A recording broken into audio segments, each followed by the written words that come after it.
حاجه هقولها لكم في ازاي نرخص السمك.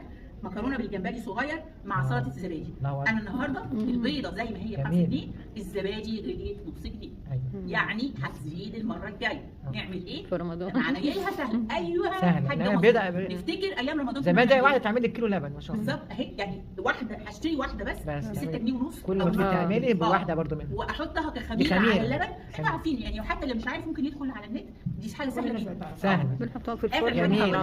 مكرونه مع التونه والاوراق الخضراء، دي اسهل حاجه خالص، اللي هي علبه التونه. ازاي تاكل البيت كله وهي قد كده؟ سبحان الله. بس ما ننساش انا قلت نغسل ايه؟ نغسل التونه والصفر عشان فيه مواد حافظه، وكمان بتعلي الضغط للناس اللي عندها ضغط. يا رب كده. فاضل لنا بقى حاجه ثانيه مع التحفظ ان هي مش هتبقى مقليه، هي هتدخل الفرن في صينيه. وبرده شوفوا الروائح. احنا بنحاول، ما هقول لحضرتك حاجه، احنا في ايدنا ساعه وهتلاقي الوقت